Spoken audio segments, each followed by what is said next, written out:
আমার গ্রামের বাড়িতে চলে আসছি এত এত জিনিসপত্র নিয়ে। এই বাড়িতে আসলেই না শান্তি শান্তি লাগে, এত সুন্দর পরিবেশ মাশাআল্লাহ। চারিপাশে একদম গাছগাছালি দিয়ে ভরা। কয়েকদিন হলো আবহাওয়াটা একদম ঠান্ডা ঠান্ডা, খুবই সুন্দর পরিবেশ। নতুন বাসায় ওঠার সময় যে জিনিসগুলো আমাদের একদমই দরকার নাই সেই সব জিনিসপত্র আমরা এই বাড়িতে নিয়ে চলে আসছি। আসলে এই বাড়িটা আমার এতই পছন্দের, বাড়িতে শুধু একটাই ঘর, যদি 3-4টা ঘর থাকতো তাহলে হয়তো পরিবারের সবাই মিলে আমরা এইখানেই চলে আসতাম। আমার এই ছোট্ট বাড়িতে একটাই টিনের ঘর, আর ঘরের মধ্যেও এই অবস্থা। এখন এই জিনিসগুলো গোছাতেও আরো কয়েকদিন সময় লেগে যাবে। সবকিছু সুন্দর করে গোছাবো, আর যে জিনিসগুলোর একদমই দরকার নাই সেগুলো ফেলে দিব। আমাদের এই বাড়িতে কিন্তু সবকিছুর ব্যবস্থা আছে, যেরকম থাকার জন্য ঘর, বাথরুম, টয়লেট, পরিষ্কার পানির ব্যবস্থা। মাঝে মাঝে মনে হয় আর 2-1টা ঘর বানিয়ে পরিবারের সবাই মিলে এইখানেই চলে আসি। একবারে এখানে শিফট হয়ে যাওয়া তো আর সম্ভব হয় না, তাই যখনই মন চায় তখনই চলে আসি। আমার বাড়িতে 2টা লিচু গাছ, দেখো মাশাআল্লাহ কত লিচু ধরছে। তবে সব লিচু বাদুর খেয়ে ফেলতেছে, তাই নেট দিয়ে দিচ্ছি লিচুগুলোতে। আসলে মানুষ না থাকলে বাড়ির যত্ন থাকে না, তারপর আমরা সব সময় চেষ্টা করি যখনই একটু সময় পাই তখনই এখানে চলে আসার। আর এই বাড়ির গাছপালার সবচেয়ে বেশি যত্ন নেয় আমার শ্বশুর আব্বু। আব্বু রেগুলার না আসলে এই বাড়িটা এতদিনে জঙ্গল হয়ে যেত।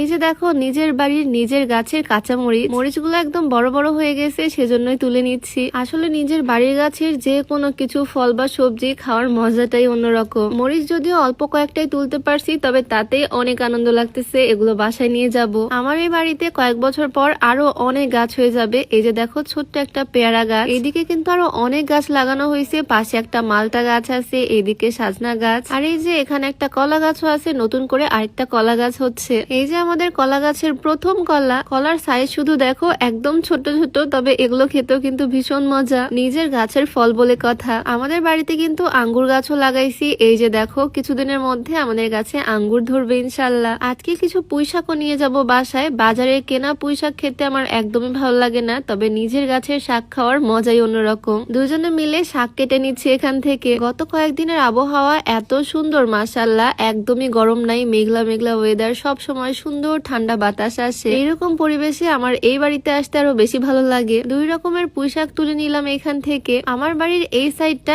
একদমই খোলা, এই সাইড থেকে সুন্দর বাতাস আসে। দেখে তো মনে হচ্ছে এই জায়গাটা সুন্দরবনের খাল। 2 দিন আগে এখানে এই অ্যাকুরিয়ামটা সেট করছিল। এখানে অনেকগুলো মাছ আছে, মাছগুলোকে প্রত্যেকদিন খাবার দিতে হয়। আচ্ছা, তোমাদের কাছে আমার এই বাড়িটা কেমন লাগে বলো তো? আচ্ছা, ভিডিওর মাঝে এই স্লিমিটিটা আমি তোমাদেরকে দেখিয়ে দিচ্ছি, যেটা আমার প্রায় ভিডিওতে আমি দেখাই। শুধুমাত্র 2 বেলা এই চাটা খাওয়ার মাধ্যমে তোমাদের ওজন কমবে ইনশাল্লাহ। ওজন কমানোর এই চা তোমরা পেয়ে যাবা beauty by Lim Facebook page থেকে। পেজটা আমার ডেসক্রিপশনে মেনশন করে দেওয়া থাকবে, হোয়াটসঅ্যাপ নাম্বার স্ক্রিনে দেওয়া থাকবে। আমার নিজের গাছের শাক, টমেটো, কাঁচামরিচ সবকিছু ব্যাগে করে